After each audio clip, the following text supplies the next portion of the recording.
और basic democracy कहलाता है। बिल्कुल है। यहीं से जो है काउंसिलर, चेयरमैन, फिर एमएनए, एमपी आगे निकलते हैं। ठीक है। अच्छा, ये आप हमारा अनफॉर्चुनेटली कह दिए कि जब भी डिक्टेटर का दौर आता है तो लोकल गवर्नमेंट को ज़्यादा एम्पावर्ड किया जाता है, क्योंकि आपकी पार्टी ये सोचती थी हमें पूरे मुल्क की बात करनी है, मुत्तहदा की बात करनी है। तो हम ये चाहते हैं कि एटलीस्ट आप इसको 28वीं तरमीम में शामिल करके असेंबली में टेबल तो करें।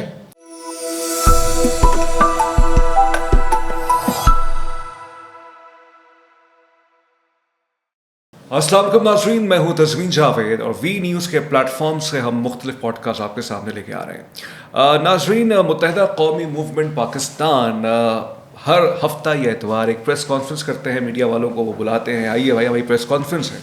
हम उनकी प्रेस कॉन्फ्रेंस में जाते हैं जहाँ पे फ़ारूक सत्तार साहब और कभी खालिद मकबूल सिद्दीकी साहब और कभी मुस्तफ़ा कमाल साहब। अब ये भी एक बहस है, तासुर लोगों का है, कौन है असल लीडर। क्योंकि मुस्तफ़ा कमाल साहब ओपनली डिस्कस कर चुके हैं मीडिया पे कि इख्तलाफात तो हैं, जैसे तासुर तो लिया गया है खालिद मकबूल सिद्दीकी साहब का और मुस्तफ़ा कमाल साहब के वजह से, जिसमें हमारे जो बरादरान हैं मुत्तहदा कौमी मूवमेंट पाकिस्तान के मुख्तलिफ राय रखते हैं। बहरहाल फ़ारूक सत्तार साहब ने कहा है, मुतालबा किया है वज़ीर-ए-आज़म शहबाज शरीफ साहब से कि वो पीपल्स पार्टी को समझाएं कि जो उन्होंने मुआहदा किया है मुत्तहदा कौमी मूवमेंट पाकिस्तान से 2022 में, जिसकी इम्प्लीमेंटेशन अभी तक नहीं हुई है बकौल फ़ारूक सत्तार साहब के, उसकी पासदारी करवाई जाए, वरना एहतजाज होगा। सही सूरत हाल क्या है, गलत सूरत हाल क्या है, अफसाना क्या है, हकीकत क्या है, इसके लिए हमने दावत दी है। हमारे बहुत ही मुअज़्ज़ज़ मेहमान हैं और साबिक़ एमएनए रह चुके हैं और साबिक़ बल्दियाती निज़ाम के अंदर यूसी नाज़िम भी रह चुके हैं। ये बहुत से कम लोग ये बात जानते हैं, लेकिन बहुत उनका एक फ़ाल किरदार रहा है और एक गुफ्तगू करते हैं, अपनी पार्टी को डिफेंड करते हैं और बहुत ही एम्फैटिकली डिफेंड करते हैं। इख्तलाफ किया जा सकता है, इत्तेफाक किया जा सकता है। पेशे से वो वकील हैं और बहुत टेलीविज़न प्रोग्राम्स पे आते हैं। हमारे साथ मौजूद हैं साबिक़ एमएनए मुत्तहदा कौमी मूवमेंट पाकिस्तान सलमान मुजाहिद बलूच साहब। अस्सलाम वालेकुम सर, कैसे हैं आप? खैरियत से हैं? आप कैसे हैं? अल्लाह का शुक्र, बहुत शुक्रिया, आपने हमें वक्त दिया। सलमान साहब, सबसे पहला सवाल का, एक टेलीविज़न चैनल पे बैठे हुए थे, बहुत रोज़ बाद आप टेलीविज़न पे नज़र आए। ये आप जो डिफेंड कर रहे हैं इस वक्त फ़ारूक सत्तार साहब की प्रेस कॉन्फ्रेंस को, मुत्तहदा कौमी मूवमेंट पाकिस्तान के जो मुतालबात हैं वज़ीर-ए-आज़म शहबाज शरीफ साहब से, आप समझते हैं मुतालबात जो हैं हक बजानिब हैं या आपकी पार्टी सियासत कर रही है? बहुत शुक्रिया आपका। आऊज़ु बिल्लाहि मिनश शैतानिर रजीम, बिस्मिल्लाहिर रहमानिर रहीम। देखें जी, सियासी पार्टी का काम है सियासत तो करना है और सियासत करनी है अपने कॉन्स्टिट्यूएंट्स के लिए, अपने वोटर्स के लिए। फ़ारूक भाई ने जो परसों प्रेस कॉन्फ्रेंस की, तो फ़ारूक भाई ने दोनों जमातों को ये याद दिलाया है, वफाकी हुक्मरान जमात को और सूबे की हुक्मरान जमात को, कि जब 2022 में इमरान खान की हुकूमत को आपने बाकायदा उसके तहत हटाना था, तहरीक अदम एतमाद के थे, तो आपके वोट पूरे नहीं हो रहे थे, तो आप हमारे पास बार बार आ रहे थे। ठीक है, दोनों पार्टियां मिलके कि आप हमारे साथ ही, क्योंकि उस वक्त एमक्यूएम के 7 एमएनए थे और सातों एमएनए का सपोर्ट जो है वो खालिद मकबूल भाई ने इमरान खान को दिया हुआ था। लेकिन चलें, to cut to short, at the end of the day सब ने ये फैसला किया कि जी एमक्यूएम हमारे साथ आ जाए और जो एमक्यूएम के जायज़ मुतालबात हैं वो हम पूरे करें। तो उसमें फिर हमने पार्टी में मशवरत करके खालिद मकबूल साहब ने और उस वक्त की लीडरशिप ने ये तय किया कि हम एक माहिदा करते हैं पीपल्स पार्टी। ठीक है, और माहिदे का जो असेस था उसमें 22 नकात तो थे या 23 नकात थे, लेकिन असेस ये था कि जो आर्टिकल 140 है, जो 18वीं तरमीम में जो है एमक्यूएम के कहने पे डाला गया था उसमें, और जिसमें सुप्रीम कोर्ट का फैसला भी मौजूद है जस्टिस गुलजार साहब का कि इसको इम्प्लीमेंट करें इन ट्रू स्पिरिट। आर्टिकल 140A ये कहता है कि जनाब जितने भी आपके इंतजामी पावर हैं, एडमिनिस्ट्रेटिव, एग्जीक्यूटिव, फाइनेंशियल पावर, आप लोकल गवर्नमेंट को दें।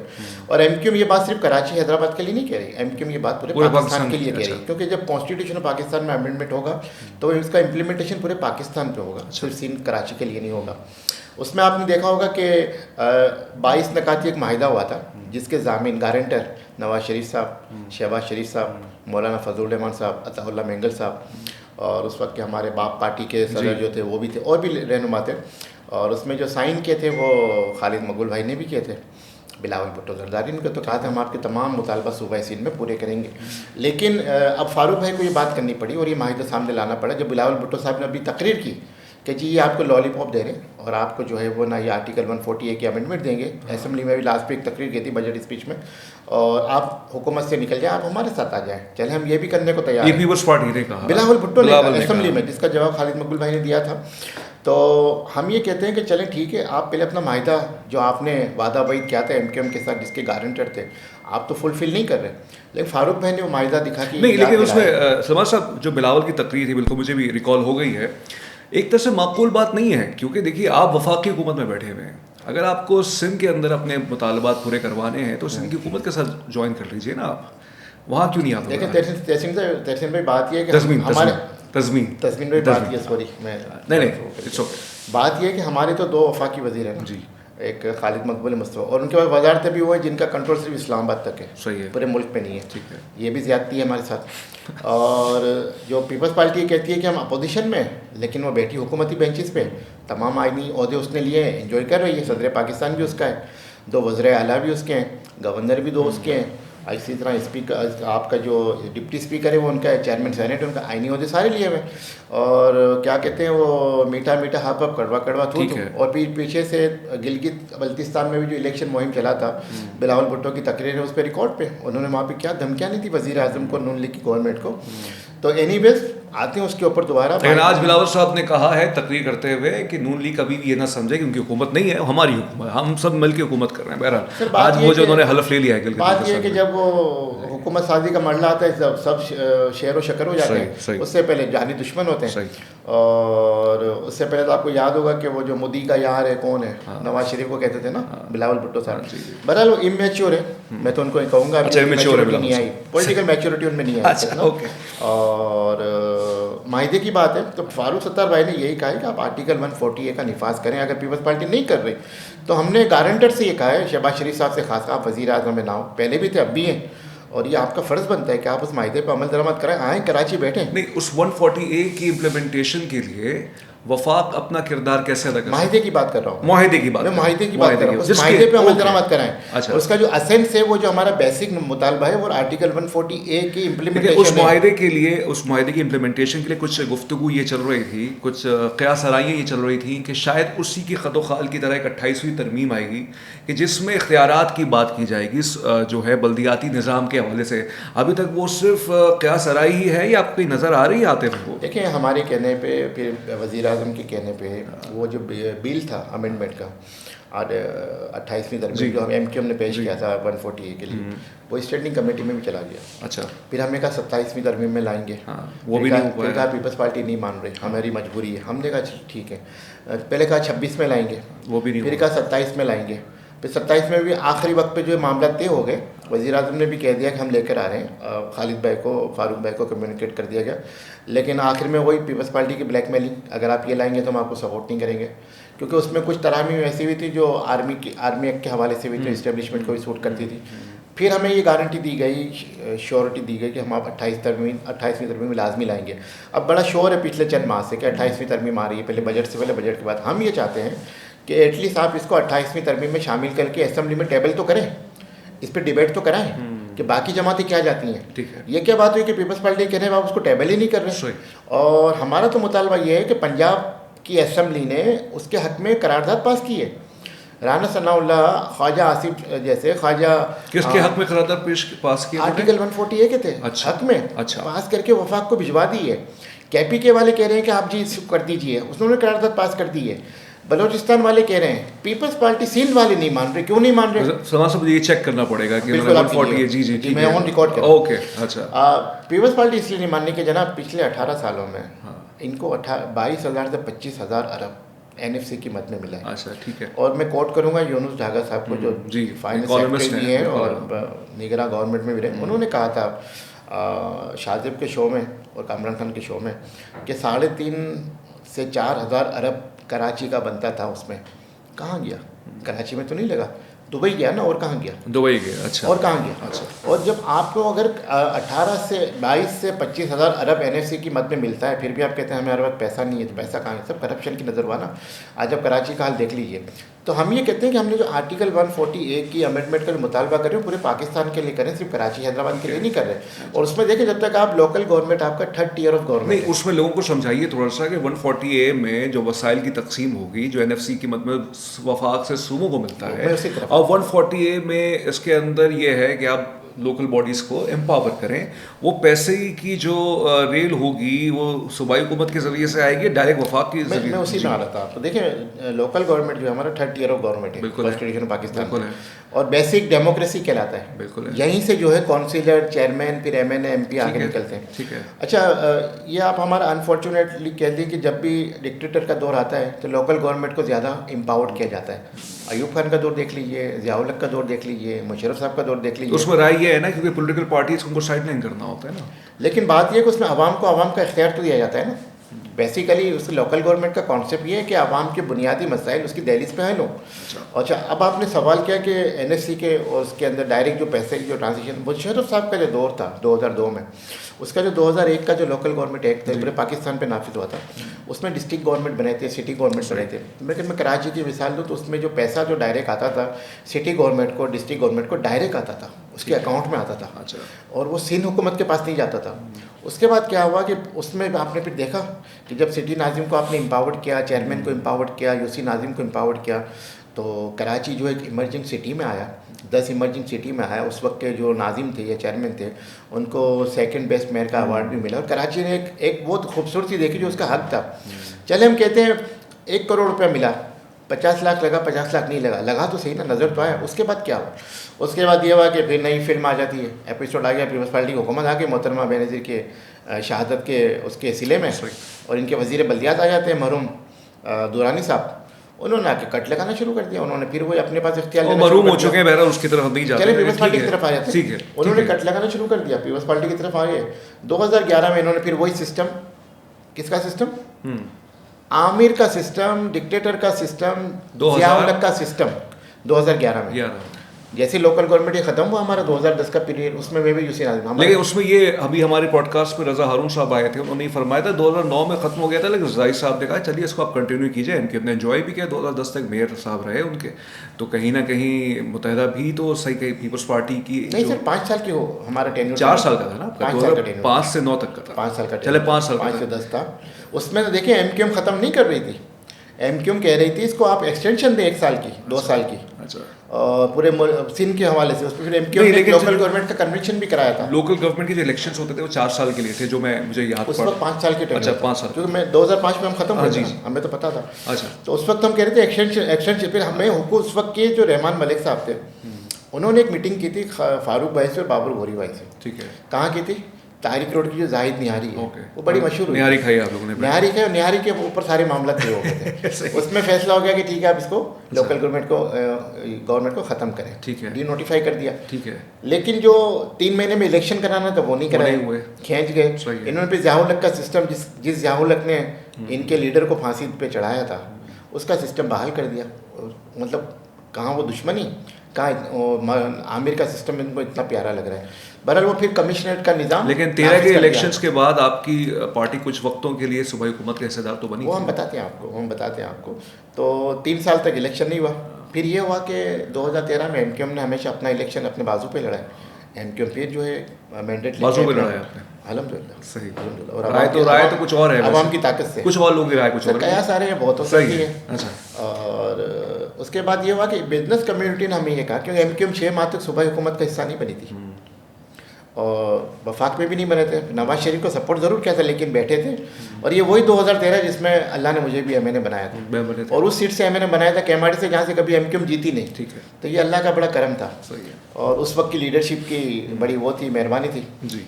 और तो बिजनेस कम्युनिटी ने, मुझे याद है उस वक्त 3-4 बड़े प्रोग्राम कराए थे जिसमें ये जोर दिया गया था कि एमक्यूएम जो है should be a part of Sindh government. तो मुझे याद है कि उस वक्त के जो प्रोग्राम हुए थे वो पीपल्स पार्टी की इमाम पे हुए थे कि एमक्यूएम से कहें किसी भी तरह राज़ी हो जाए, हमारे साथ आ जाए। उस वक्त उनका आना बहुत जरूरी, शहरी इलाकों का वहाँ पे वो नहीं था, मैंडेट नहीं था, नुमाइंदगी नहीं थी। अच्छा। एमक्यूएम उसमें गई, लेकिन फिर वही सिलसिला चला। तो फिर चंद माह के बाद एमक्यूएम को दोबारा वापस आना पड़ा। और मुझे वो तो नारा क्यों लगता है? नारा जब लगता है जब आपकी महरूमियाँ बढ़ जाती हैं। अच्छा। जब महरूमियाँ बढ़ती हैं तो वो आपके जो है वो चीज़ों को जन्म देती हैं जो आपके मुतालबात, आपके हुकूक। क्या सबसे बुनियादी महरूमी क्या थी आपके नज़दीक? देखिए सबसे बुनियादी महरूमी अगर मैं कहूँ शहरी इलाकों के हवाले से, यहाँ पे एक कोटा सिस्टम नाफिज था। ठीक है। 60% 40% का, शहरी इलाकों का 40% और सिंध के इलाकों, ये भी मुल्क में एक देखें ना, डिस्क्रिमिनेशन देखें, पूरे मुल्क में कहीं भी नहीं है। लेकिन उसमें सिर्फ सिंध में। आप खुद भी एक तारीख को पढ़ते होंगे, उसमें बहुत सी राय ये है कि जब पाकिस्तान बना और बहुत से हमारे उर्दू स्पीकिंग वहाँ पाकिस्तान में आके बसे, तो ब्यूरोक्रेसी के अंदर उनकी जॉब्स रही हैं। फिर ये नैरेटिव भुट्टो साहब को ये एहसास हुआ कि अगर ऐसा ही रहा तो फिर कहीं ना कहीं तो जो यहाँ के आप कह दीजिए इंडिजिनस पहले के जो लोग थे, नेटिव लोग थे, उनको नौकरियों में उसका हिस्सा नहीं मिलता, तो उस हवाले से उस वक्त के हालात के हिसाब से एक पॉलिसी बनाई गई। ठीक है, वो पॉलिसीज तब्दील भी हो जाती है 10 साल बाद 20 साल बाद, लेकिन वो अब नहीं हुई। लेकिन मेरे ही पॉडकास्ट पे रज़ा हारून साहब ये फरमा के गए हैं कि सबसे ज़्यादा मुखालफत पस पर्दा जो है वो खुद एमक्यूएम ही करती है कि कोटा सिस्टम को ख़त्म नहीं होना चाहिए। उनका ये इल्ज़ाम उन्होंने आपकी जमात पे लगाया। उनके बकौल इस वजह से, उनकी बातों से मैंने तासुर लिया, उन्होंने ये जुमला ये कहा तो नहीं है, लेकिन तासुर में मैंने जो लिया कि इसके ज़रिए से आपकी सियासत ज़िंदा है। देखें, फिर आपका वो सवाल रह जाएगा महरूमी कौन सी रहेगी। वो मैं आऊँगा इसका जवाब आप दीजिए रज़ा हारून साहब का, कि वो फरमाते हैं कि पस पर्दा जो है मुखालफत मुत्तहिदा कौमी। रज़ा हारून भाई देखे ना, हमारे पार्ट रहे ना। अच्छा। और पार्ट भी वो रहे वो जो कंट्रोल करते हैं चीज़ों को। अच्छा। तो मुझसे बेहतर वो जानते हैं कि एमक्यूएम की क्या पॉलिसी थी, क्या पॉलिसी नहीं थी। सही। क्योंकि वो उन लोगों में शामिल थे जो पॉलिसी बनाते थे। अच्छा। और जहाँ तक कोटा सिस्टम की बात है, 20 साल के लिए लागू हुआ था। 20 साल, ठीक है ना, आपकी बात ये ठीक है। लेकिन अगर 47 में चले जाएँ तो जो आपके ब्यूरोक्रेट्स आए थे वो इंडियन सिविल सर्विस के लोग थे ना, जिन्होंने माइग्रेट करने का फैसला किया और कायदे आज़म के लब्बे के नहीं यहाँ पर आ गए, उन्होंने यहाँ पे ज्वाइन किया। ठीक है। और उस वक्त आपको पता है, अगर आप हिस्ट्री पढ़ें 47 में ये सिंध सेक्रेटेरिएट के बाहर जो है वो टाट के जो है वो झोंपड़ियाँ लगी हुई थी और वो तख्ते के ऊपर वो खजूर के पत्तों के ऊपर लिखा करते थे। ये उस वक्त की बातें हैं। तो उसके बाद वो रिकॉर्ड बना, सेक्रेटरी बना। गलत बात, ठीक है। नहीं, मैं आपको बता रहा हूँ पाकिस्तान ने शुरू कैसे किया। हाँ ठीक है। और किन लोगों ने आके यहाँ पे इंतजाम को संभाला। सही है। अगर उन लोगों को, अगर आज उन लोगों की कुर्बानियों अगर आज हम याद ना करें। और एक वक्त वो था जब 22 ब्यूरोक्रेट होते थे, 22 फेडरल सेक्रेटरी होते थे। ठीक है। जिसमें से 21 उर्दू स्पीकिंग थे। ओके। और एक कोई और था, क्योंकि उनकी काबिलियत थी। और अगर मैं ये कहूँ कि पहला चेक भी एक महाजिर ने जो है वो कायदे आज़म को दिया था, ब्लैंक चेक, आदम जी साहब ने, कि जी ये आप पाकिस्तान के ख़जाने में डालिए और इसको चलाइए स्टेट बैंक में। तो मैं ये गलत तो नहीं, लेकिन समाज से तो है ना। आप भी इस चीज़ के कायल हैं। आप भी बरदराना जो है इस मुल्क के अंदर मुख्तलिफ इकाइयाँ रहती हैं। हमारे सिंधी भाइयों ने भी तो बहुत कुर्बानियाँ दी हैं ना इस मुल्क के लिए, इस शहर के लिए। माशाल्लाह दी है ना ये माशाल्लाह, कुर्बानियाँ ली हैं, दी तो नहीं है। अच्छा। हाँ माशाल्लाह। अब वो आ जाते हैं उसकी तरफ। अच्छा। भुट्टो साहब की तरफ। कोटा सिस्टम क्यों लगाया? हाँ। उन्होंने इसलिए लगाया जनाब, जो आपकी जो एक मंतक है ना, मैं उससे डिसएग्री करता हूँ। तो बहरहाल वो तो उनकी उसमें लिखा हुआ है समाना हयात में। इसी तरह तमाम एडमिशन कराची यूनिवर्सिटी में, उसके बाद सवाल साहब आप अभी तक माजी में रह रहे हैं। आपकी पार्टी माजी में क्यों रह रही है? क्योंकि आपकी पार्टी ये सोचती थी हमें पूरे मुल्क की बात करनी है, मुत्तहिदा की बात करनी है। तो कोई गलत बात तो नहीं? नहीं, गलत बात नहीं है, लेकिन फिर बात इसमें इंपॉर्टेंट ये है कि फिर हम अपने माजी को क्यों हम देखें, हमें आगे की तरफ जाना चाहिए। मैं तो माजी से सीखूंगा ना। हाँ। मेरा काम है माजी से सीखना, मेरा काम है माजी से आगे सीख के आगे बढ़ना। आपकी ये मुतालबा जो गवर्नेंस के इशूज़ की हद तक है, बात ठीक है, समझ में भी आती है। आपका जो मौक़िफ़ है, जो आपकी पार्टी गालिबन बयान करती है अपोजिशन के होते के नाते, या जो भी आपकी एक एग्रीमेंट पीपल्स पार्टी से अंडरस्टैंडिंग होती है, लेकिन हर चीज़ को अगर हम एक तासुर उभरता है कि अगर हम एक लिसानी रंग देने की कोशिश करें तो वो जो गवर्नेंस के इशूज़ हैं वो साइडलाइन हो जाते हैं, फिर इस तरह की बहसों पर आ जाती हैं सोशल मीडिया पर। लिसानियत की सियासत शुरू किसने की? भुट्टो साहब ने, पीपल्स पार्टी ने। मैं ये नहीं कहता कि सारे सिंधी हमारे दुश्मन हैं, सिंधी हमारे भाई हैं, लेकिन मैं कहता हूँ कि उससे पहले लड़ाई क्यों नहीं होती थी सिंधी महाजर की? कोटा सिस्टम किसने लगाया? भुट्टो साहब ने 72 में। मुमताज़ अली भुट्टो साहब उसको वज़ीर आला। कोटा सिस्टम को ख़त्म कौन करेगा? ठीक है, ये बताइए आप। एक थोड़ा उसको जी सीक्वेंस में लेते हैं इसको। उसके बाद 77 का इलेक्शन हुआ, भुट्टो साहब पे रिगिंग के इल्ज़ाम लगे, उड़ गए आप। 79 में माशाल्लाह लग गया। जब आपका 1 यूनिट ख़त्म हो रहा था, याया खान ने, उस वक्त के हमारे जो बुज़ुर्ग थे यहाँ पे कराची के, जो उर्दू स्पीकिंग के लीडरान थे, उनसे कहा कि आपको सिंध में रहना है या कराची को अलग सूबा बनाना है। उन्होंने कहा कि हमें सिंध में शामिल कर दें, तो कराची सिंध में शामिल कर दिया गया। वरना कराची तो कराची का कैपिटल था, कभी सिंध का हिस्सा नहीं रहा ना। उसके बाद इस कोटा सिस्टम को आगे किसने बढ़ाया? ज़ियाउल हक के दौर में आगे बढ़ा, उस वक्त एमक्यूएम नहीं थी। उसके बाद फिर ये 89 में नवाज शरीफ के दौर में आगे बढ़ा, उस वक्त एमक्यूएम थी लेकिन एमक्यूएम की नहीं सुनी गई। फिर बेनज़ीर की जब हुकूमत बन रही थी 88 में, बेनज़ीर को 9-0 आना पड़ा एमक्यूएम के वोट 13 MNS के लिए। उस वक्त भी हमने गुड फेथ का मुजाहरा किया, गुड जस्टिस का मुजाहरा किया। उस वक्त की लीडरशिप ने कहा ठीक है हम आपके साथ हैं, लेकिन 1.5 साल के बाद एमक्यूएम को निकलना पड़ा बाहर, क्योंकि एमक्यूएम के जो मुतालबात थे उस वक्त 40 या 50 किसी एक पे भी अमल नहीं हो रहा था। पीपल्स पार्टी की कहानी रही है हमेशा से, वो जब हुकूमत इक़्तिदार चाहिए होता है वो एमक्यूएम के दर पे आते हैं, एमक्यूएम के मुतालबात मानते हैं, लेकिन जब हुकूमत में आ जाते हैं उसके दौरान उस पर एक पे भी अमल नहीं करते। तो रिएक्शनरी फोर्स के तौर पे एमक्यूएम को बाहर आना पड़ता है, अपनी कौम के लिए, अपने लोगों के लिए, अपनी आवाम के लिए, अपने वोट के लिए।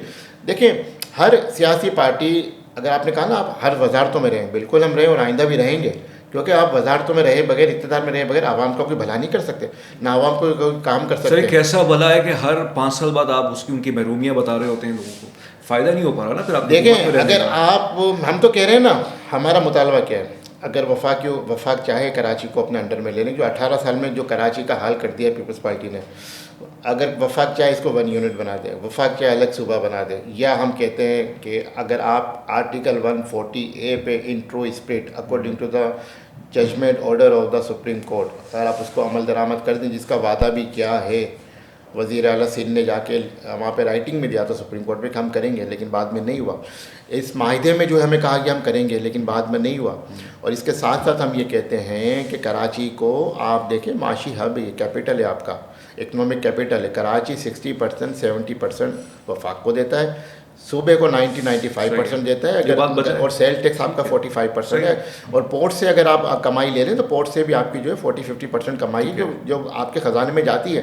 तो कराची को नेगलेक्ट क्यों जाता है? और ये मैं कहता हूँ, खालिद मकबूल भाई हमारे जो चेयरमैन है, कन्वेनर, वो कहते हैं कि कराची के हवाले से और MQM के हवाले से कंसेंसस है तमाम जमातों का कि यहाँ पर कुछ करना ही नहीं है।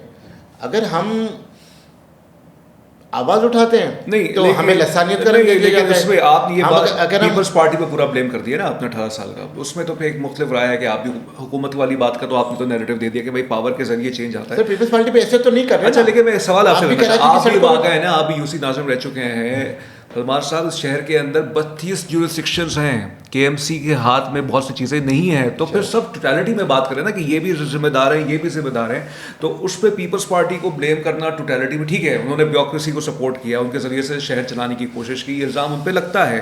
लेकिन कराची के अंदर KMC ये खुद ये कहते हैं, KMC की वेबसाइट पर जाकर आप जाकर मालूम कर लें कौन से इलाके उनके पास आ रहे हैं, कौन से डिस्ट्रिक्ट से पास आ रहे हैं। और KMC ठीक है, इस वक्त पीपल्स पार्टी का मेयर उनका बैठा हुआ है, लेकिन यहाँ पर और अथॉरिटीज़ भी तो हैं, तो सब पे ब्लेम डाले ना। आपने पिक एंड चूज़ किया हुआ है, आप पीपल्स पार्टी को टारगेट कर रहे हैं। देखें, चलिए ये बात आपकी मान लें। अच्छा आपने याद दिलाया कि एक अथॉरिटी वाला, 2011 की बात है, 10 और 11 की बात है, उस वक्त गवर्नर सिंध थे इशरत अली बात MQM के, सिटी नाजिम थे मुस्तफ़ा कमाल, उस वक्त MQM के कहने पे आपने अच्छा याद दिलाया कि 2011-10 की बात बताऊं तो उस वक्त गवर्नर सिंध थे इशरत अली बात साहब, और MQM की कोशिशों से, उनकी कोशिशों से एक वन अथॉरिटी, कराची की वन अथॉरिटी पे काम हो गया था मुकम्मल, एक ऑर्डिनेंस तैयार हो गया था जिसमें तमाम चीज़ें नाजिम या मेयर के अंडर में कर दी गई थी, और तमाम आपकी जो ये अथॉरिटीज़ थी या जो आपकी कंटोनमेंट्स के इलाके DHA सबको ख़त्म करने का एक ऑर्डिनेंस तैयार हो गया था with the consultation of the federal government. लेकिन जब वो प्रोमोगेशन के लिए उसकी बारी आई तो उसके ऊपर कोई ना कोई ऑब्जेक्शन आ गया और उसको नहीं होने दिया गया। और हम तो ऑब्जेक्शन कहाँ से था? ऑब्जेक्शन मुख्तलिफ क्वार्टर्स की तरफ से। और जैसे समझ गया, जो मुख्तलिफ एजेंसीज यहाँ पे काम करती हैं कराची में, जैसे अभी हम DHA में बैठ के प्रोग्राम कर रहे हैं, DHA का और कैंटोनमेंट का अपना निज़ाम है। यहाँ आप देख लीजिए CBC का जो निज़ाम है, सफाई सुथरा का निज़ाम है, पानी का निज़ाम है, मच बेटर देन। चलें KMC के पास हम कहते हैं ना, KMC के मेयर ये कहते हैं, जो क्या कहते हैं, मुसल्लत शुदा मेयर जो है, वो इसलिए है कि 10 वोट उनके पास नहीं थे, फिर भी 10 वोटों का इजाफा करके उनको मेयर बनवाया। ये मैं नहीं कहता, जमात इस्लामी कहती है, रिकॉर्ड कहता है। तो 30% एरिया है ना उनके पास KMC का, 33% है ना, उसमें तो करके दिखा दें। बाकी 70% चलें दीगर एजेंसी के पास है कराची का, उसमें तो करके दिखा दें, उसमें भी कुछ डिलीवर नहीं कर पा रहे ना। अच्छा, इनको 6 साल हो गए, इससे पहले 2.5 साल जो एडमिनिस्ट्रेटर थे। एडमिनिस्ट्रेटर मीन्स आपको किसी काउंसिल की भी ज़रूरत नहीं है, सारी अथॉरिटी आपके पास है, बजट आपके पास है, साइन आपने करना है, टेंडर आपने करना है, सब करना है, और आप इसको एग्जीक्यूशन में ले जाएं, नहीं कर सके। अब तीसरा साल है, चौथा साल है, आपको मेयर बने हुए, अब आज भी आप रोते हैं। और मज़े की बात, हम तो कहते हैं आर्टिकल 140A का अगर निफाज होगा तो आपके मेयर को ही फ़ायदा होगा। अभी आप थ्रू आउट सिंध में देख लीजिए, मेयर किसके बैठे हुए हैं, डिस्ट्रिक्ट चेयरमैन किसके बैठे हुए हैं, मोस्टली यूसी नाजिम किसके बैठे हुए हैं, पीपल्स पार्टी के बैठे हुए हैं। आप तो उनको पैसे देने को तैयार नहीं है। हम ये कहते हैं कि कराची में इंफ्रास्ट्रक्चर आपने बाय डिज़ाइन, बाय प्लानिंग तबाह किया गया। अभी ये जो बना तो दिया, मलिर एक्सप्रेस वे शाहराह भुट्टो बना दिए तुमने। शाहराह भुट्टो भी आपने पब्लिक प्राइवेट पार्टनरशिप से बनाई ना सर, सरकारी पैसा कहाँ गया? वो भी आप जो क्लेम कर रहे हैं कि आपने जो है यहाँ से कयूमाबाद से उठा के साइड में से एक निकाल के आप ले गए, इसको जो मली नदी से निकालते हुए आप ले गए उसको आगे तक, काठौर तक, और वो भी आपने किसी मकसद से बनाई ना। जो अतराफ़ की जो ज़मीन है, लैंड है, वो कमर्शियल कर दी ना आपने, उनकी तो जो प्रॉपर्टी, उनकी अहमियत बढ़ गई। शाहराह भुट्टो ऐसे तो नहीं बनी। अब अतराफ़ की लैंड की जो इसके जैसे आपके नज़र से आम आदमी को फ़ायदा नहीं होगा इसके ज़रिए से। सर मैं DHA में रहता हूँ, अगर मिसाल के तौर पे आप रहते हैं, अगर आपको एयरपोर्ट जाना है तो आप ये यूज़ कर लोगे। बाकी आम आदमी को अगर बेचारे को किसी को जो समझिए अगर मलिर से आना है, सऊदाबाद से आना है या एयरपोर्ट की तरफ से आना है, शारा फैसल लेगा ना वो पागल तो नहीं है। अगर तो सदर में उसकी जॉब है या आया चंद्री के रोड पे उसकी जॉब है या हाई कोर्ट में उसकी जॉब है या मेट्रोविल में उसकी जॉब है, तो शारा भुट्टो पे आके पहले कयूमाबाद पे उतरेगा। अच्छा। यहाँ से भी गाड़ी लेके वो यहाँ से होता हुआ जाएगा, फिर कोरंगी क्रॉसिंग से कोरंगी से होता हुआ शारा फैसल। नहीं सर, ये बनी है एलीट क्लास के लिए, समझ रहे हैं बात को। और मैं समझता हूँ कि एक सड़क बना के आप ये कह रहे पूरे कराची का अपने हाल है, मतलब आपने तो ये कह दिया कि आपने जो है वो क्या कहते हैं चांद तारे लगा दिए। अगर आप अभी मेरे साथ चलें अपने कैमरामैन के साथ, मैं आपको अपने इलाके बल्दिया टाउन लेके जाऊँ, मैं आपको कराची के दीगर इलाकों में लेके जाऊँ, कहीं पे तो आप बताएं जहांगीर रोड आप देख लेना और आप चले गुलशन की रोड नहीं, ये तो बात मैं इससे मुत्तफिक हूँ। ये बात मैं as a citizen of Karachi ये बात कहना चाहूँगा कि इस वक्त अगर आप कराची में निकलें और सड़कों का हाल जो आप देखते हैं, ट्रैफिक के इश्यूज़ आप देखते हैं, मसाइल हैं, पानी का मसला है, पानी बहुत से इलाकों में नहीं आता है। वाटर सेवरेज बोर्ड जो है हालिया दिनों में ये कोशिश कर रहा है कि टैंकर जो हैं वो ज़्यादा पैसे लें, उनके लिए कमेटियाँ बना दी जाती हैं। तो इस हवाले से तो मैं मुत्तफिक हूँ, not because he sitting before me, ये मुत्तहिदा को रिप्रेजेंट करते हैं as a citizen of Karachi कि हाँ कराची में मसला है, लेकिन सर इसमें शेयर्ड रिस्पॉन्सिबिलिटीज़ है ना सबकी। पीपल्स पार्टी को आप सिंगल आउट कर रहे हैं आप सर ना, इसलिए सिंगल आउट कर रहे हैं कि देखें 18वीं तरमीम के बाद। अच्छा चलिए, अब आखिर नुक्ता नजर पे 18वीं तरमीम भी डिस्कस हो गई ना, ये तो सारे मामला एक लाइन में जवाब तो लेना। जी जी जी 18वीं तरमीम के बाद जितने इख्तियारात हैं सब वज़ीर आला के पास आगे सुबह में आगे। तो रिस्पॉन्सिबल भी सोल रिस्पॉन्सिबल भी वही होगा जिसकी गवर्नमेंट होगी सुबह में। ओके, इसलिए सिंगल आउट इसलिए कर रहे हैं। फर्ज करिए आपके मुतालबात पूरे नहीं होते, आखिरी सवाल, वफाक आपके मुतालबात पूरे नहीं करता और पीपल्स पार्टी से उनकी अंडरस्टैंडिंग है और बिलावल साहब की भी अच्छी जुबान नजर आई जब वो नवाज शरीफ साहब के लिए, नून लीग के लिए, शहबाज शरीफ साहब के लिए कह रहे हैं आपके मुतालबात पूरे नहीं होते, आपके लिए कोटा सिस्टम खत्म नहीं किया जाता, जिस पर रज़ा अरून साहब फरमाते हैं जो कि असिस्टेंट बन चुके हैं चीफ मिनिस्टर के, कि इसकी पस पर्दा मुखालफत आप लोग भी करते हैं। पता नहीं उनका इल्ज़ाम कितना सही है गलत है, मुझे नहीं मालूम इस चीज़ पे। कोटा सिस्टम ख़त्म नहीं होता, 140A पे इख्तियारात जो हैं बल्दियाती निज़ाम को नहीं मुंतकिल किए जाते, आपके पास ऑप्शन क्या है? Sir we have lot of options. Number 1, हम एक एप्लीकेशन देंगे स्पीकर को आने वाले दिनों में कि हमारे 22 MN हमारे मुतालबात पूरे नहीं कर रही है वफा की हुकूमत, हमारा सपोर्ट जारी रहेगा, हम इनका हिस्सा नहीं रहेंगे, हमें अपोजिशन की बेंचेस पे नशिस्तें सही अलॉट कर दी जाए। नंबर 1। नंबर 2, आने वाले दिनों में आप देखेंगे कि हमारे वफा की वज़रा वफा की काबीना के इजलास का बाइकआउट करेंगे, इस्तीफा नहीं देंगे, बाइकआउट करेंगे। आहिस्ता आहिस्ता चलेंगे ना। ये अजीब बात है सर, ये सियासी टैक्टिक्स होती है ना। अच्छा। एकदम तो आप अपने सारे पत्ते शो नहीं करेंगे। सही है। नंबर 3, तो शर्जील इनाम मेमन तो कहते हैं कि छोड़ें आप। नंबर 3, शर्जील की मैं क्या बात करूं। शर्जील को एक मतलब ऐसा बंदा है कि जिसकी बात पे एतबार किया जाए। अभी इसने क्या बयान दिया, सिंध में कोई भी सड़क कच्ची नहीं है। अब कराची वालों को तो छोड़ो, अंदरूनी सिंध वालों ने तस्वीरें वीडियो उठा के डाल दी, ये लो हमारी सड़क। अब आप बताओ। तो मैं तीसरा ऑप्शन ये बता रहा था आपको कि 2 ऑप्शन मैंने आपको बता दिया। तीसरा ऑप्शन हमारा ये होगा कि फिर हम सड़कों पे आएंगे, ठीक है। और लेकिन कल फारूक सत्तार भाई ने एक टॉक शो में कहा है कि हमारी प्रेस कॉन्फ्रेंस से वफाकी हुकूमत के हलकों में हलचल मची है और उन्होंने कहा है कि हम से गलती हुई है, हमें गवर्नर तब्दील नहीं करना चाहिए था बगैर MQM की मशावरत के, और इस बात पे गौर व फिक्र किया जा रहा है कि गवर्नरशिप दोबारा MQM को दे दी जाए।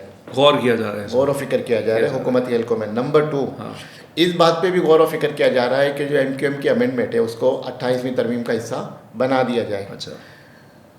नंबर 3, बाकी अब 28वीं तरमीम के निकात देख लीजिए जो हमारे मुतालबात हैं, उसमें वफाकी हुकूमत में अंडर लेने का भी है एडमिनिस्ट्रेटिव यूनिट। अगर देखिए बनेंगे तो पूरे पाकिस्तान में बनेगा ना, सिर्फ सिंध में तो नहीं बनने ना। और ये अगर मैं कहूँ कि अगर हमारी एडमिनिस्ट्रेटिव यूनिट्स यानी सूबों की बात आप कर रहे हैं? मैं सूबों की बात नहीं। अच्छा, एडमिनिस्ट्रेटिव यूनिट की बात कर रहा हूँ। एडमिनिस्ट्रेटिव यूनिट ये होता है कि जिसमें आपने हर डिवीजन को एक एडमिनिस्ट्रेटिव यूनिट का दर्जा दे दिया और कुल्ली इख्तियार उसको दे दिया। अब उसमें देना क्या आपने, फंड ही तो देना है ना उसको। ठीक है, एडमिनिस्ट्रेटिव यूनिट बनेगा, आपने उसको फंड देना है। यही तो हम कह रहे हैं सूबे को, वजीर आला को, कि दे दो भाई जो इसका शेयर बनता है आर्टिकल 140A के तहत, जिसका अब कराची का शेयर अगर बनता है अगर NFC आ रहा है आपके पास समझे साल में 100 अरब आ रहा है। कराची का शेयर अगर अभी ये जो KMC ने 60 अरब का जो बजट पास किया कम है 60 अरब रुपए का। देखिए सर, उसका तरीका ये होता है कि जो आपको ग्रांट मिल रही होती है ना सीन गवर्नमेंट से, क्योंकि मैं भी यूसी नाज़िम रहा हूँ और हम भी यूसी का बजट बनाते थे, छोटा सा बनाते थे, ठीक है, लेकिन बनाते थे 20-25 लाख का। उसमें ये होता है कि एक तो जो ग्रांट आ रही होती है, हमें उस वक्त मिलते थे KMC से 2 लाख रुपए, ठीक है, यूसी को, ठीक है। उसके बाद जो फिर थोड़े बहुत अपने सोर्सेज होते हैं, जैसे डेथ सर्टिफिकेट हो गया, बर्थ सर्टिफिकेट, उसकी फीस वगैरह होती है, चालान वगैरह होता है, उसके ऊपर मिल मिला के साल का बजट बनता है जी। इसी तरह से KMC को अगर ग्रांट मिल रही है सिंध गवर्नमेंट से 30 अरब, उसके अपने रिसोर्सेज हैं, साइन बोर्ड्स वगैरह के, या उसका रेवेन्यू जनरेट होता है समझे 10 अरब, या इधर उधर से पैसे उनको चालान की मद में आते हैं, तो उन्होंने उस हिसाब से अपना बजट बना दिया 60 अरब। और उस बजट में क्या होता है कि डिपार्टमेंटल वाइज जो है आपका हेड ऑफ मनी रखा जाता है। जैसे आपका लैंड डिपार्टमेंट के लिए इतना रख दिया, मेयर के ऑफिस के लिए इतना रख दिया, आपका सैनिटेशन के लिए इतना रख दिया, आपका जो हेल्थ के लिए इतना रख दिया, ये डिपार्टमेंट वाइज रखा जाता है। आपका सैलरी के लिए इतना रख दिया, पेंशन के लिए इतना रख दिया, ये होता है बजट। एक साथ तो नहीं आता ना, फिर वो महीनों में समझ गया मैं, समझ गया, ये होता है बजट। ठीक है। अब तो जैसे हमारे सूबे में अरबों का बना है, खरबों का बना है ना, बात ये है कि इसमें करप्शन क्या है। करप्शन ये है कि अगर आपने एक हेड ऑफ मनी रख दिया, एजुकेशन का रख दिया आपने सिंध गवर्नमेंट ने, कि एजुकेशन डिपार्टमेंट सिंध गवर्नमेंट, उसमें आपने रख दिए तमाम 1 खरब समथिंग रख दिए। उसमें आपने करना क्या है, स्कूलों को ग्रांट देनी है, ठीक है, कॉलेजेस को ग्रांट देनी है, अंदरूनी सिंध जो स्कूल बंद पड़े हुए हैं वहाँ पे आपने फर्नीचर देना है, जो घोस्ट टीचर्स हैं आपने उनकी तनख्वाहें देनी है, आपने उनका TA देना है, आपने उनका पेंशन देना है। अब अंदाज़ा करें आप करप्शन का कि ये जहाँ पे स्कूल ही नहीं है या इमारत ही नहीं है, वहाँ पे तनख्वाहें भी जा रही हैं, वहाँ फर्नीचर भी जा रहा है, और ऐसे कई घोस्ट स्कूल हैं पूरे सिंध में। ये कराची में भी है, एक इदारे की कराची में भी है। हाँ, तो होता क्या है उसमें से उन्होंने वो स्कीमें बनाई, स्कीमें निकाली, बाहरों बार जो है वो उन्होंने जो है उसका कमीशन दिया, चेक बना, पैसा मेरे इंटरेस्टिंग। आखिर में इंटरेस्टिंग है। बहरहाल इस पे पीपल्स पार्टी का मौक़िफ़ हम जानने के, सलमान साहब के जो इल्ज़ामात हैं, क्या उनका मौक़िफ़ है, हक़ाइक़ है सर ये बताइएगा कि हमारे ये जो आपने तो पीपल्स पार्टी पे तो सारी गोलियां चला दी, आखिर सवाल ये जो पार्टी के अंदर आपने सर गोलियां नहीं चलाएं, मुझे क्यों क्रिमिनल जाहिर कर रहे हैं? मेरा कहने का मतलब तोपों का रुख उनकी तरफ आपने कर दिया है, मेरी तोपों का रुख वफाक की तरफ ही है। अच्छा बहरहाल, तो अब मुझे ये बताइएगा आखिर में कि आपके अंदर जो इख्तलाफात हैं, जिसका बरमला इज़हार मुस्तफ़ा कमाल साहब कर चुके हैं TV शो पे, वो इख्तलाफात ख़त्म हो गए खालिद मकबूल सिद्दीकी साहब मुस्तफ़ा कमाल साहब के, या हैं? लेकिन सर बात यह है कि छोटी मोटी मौसीकी तो हर जगह होती है, मौसीकी ठीक है, सही। और जहाँ पे बड़ी फैमिली होती है तो वहाँ लड़ाइयाँ भी होती हैं। अच्छा। अब अगर 80 गज़ के मकान में 4 भाई रहेंगे, उनकी बेगमात भी होंगी, उनके बच्चे भी होंगे, बहन भाई भी होंगे, तो लाजमी बात है सोने का मसला भी होता है। तो खालिद मकबूल साहब अक्टूबर में तो जा रहे हैं ना सर? कहाँ जा रहे हैं? कन्वीनर से तो हट जाएंगे ना, जो उन्होंने लिया हुआ एक्सटेंशन जो लिया हुआ जो मुस्तफ़ा कमाल साहब नहीं लिया हुआ, वो तो एक्सटेंशन मिस कन्फ्यूजन है। अच्छा, कन्फ्यूजन मैं कह चुका हूँ, मिस कन्फ्यूजन ऐसे। देखिए Khalid Maqbool sahab according to constitution of NQM ठीक है, कन्वीनर है, सही है, जो 2022 में ठीक है इंट्रा पार्टी इलेक्शन के जरिए 16 अक्टूबर को आता है। उसमें हमारा तरीका है कि इलेक्शन होता है राब्ता कमेटी के अराकीन का, फिर राब्ता कमेटी के अराकीन कन्वीनर डिप्टी कन्वीनर को चूज़ करते हैं। अच्छा, फिर अभी इलेक्शन से पहले या इलेक्शन के दौरान ही हमारी राब्ता कमेटी को डिसॉल्व कर दिया और एक मरकज़ी कमेटी बन गई, और उस मरकज़ी कमेटी को नाम दे दिया आपस में चेयरमैनशिप का। अब खालिद मकबूल साहब चेयरमैन है, आइनी तौर पे खालिद मकबूल साहब आइनी और कानूनी तौर पे कन्वीनर है। और अभी इंट्रा पार्टी इलेक्शन की जो एक्सटेंशन ली गई वो इंट्रा पार्टी इलेक्शन को हेल्ड कराने की ली गई है, चेयरमैनशिप की नहीं ली गई, और वजूहत होती हैं बहुत सी। अब ये फाइनल चांस दिया है उन्होंने इलेक्शन कमीशन ने कि अक्टूबर में कराना है मेरे ख्याल में। तो फिर मुस्तफ़ा कमाल साहब को ज़रूरत क्या पड़ी ये सारे इंटरनल मामला को TV पे लाने की? देखिए बात ये है कि मेरे ख्याल में तो वो भी एक समझदार इंसान है और एक लीडर है, और लेकिन जल्दबाजी जो है ना वो नुकसानदेह होती है हर काम में, हर काम की ज़्यादती नुकसानदेह होती है। नुकसान हो गया? कहते हैं नुकसान तो कुछ नहीं हुआ, लेकिन ये है कि कहते हैं ना कि सर वो हर हज़ारों ख्वाहिश ऐसी कि हर ख्वाहिश पे दम निकले। सही, तो वो दम निकल गया उनकी ख्वाहिश का। मेरे ख्याल से आपकी बात का मतलब तो ये हो गया। बहुत शुक्रिया आपका सलमान मुजाहिद बलूच साहब, आपने हमें वक्त दिया। नाज़रीन, इनका पॉइंट ऑफ व्यू है मुत्तहिदा कौमी मूवमेंट पाकिस्तान से, इनका ताल्लुक़ है, साबिक़ एमएनए ये रह चुके हैं और इख्तलाफ भी किया जा सकता है, इत्तेफाक भी किया जा सकता है, ये आपका काम है। मैंने जो सवाल रखते थे बैलेंस अप्रोच रखने के साथ उन कोशिश की उनके सामने रखी जाए।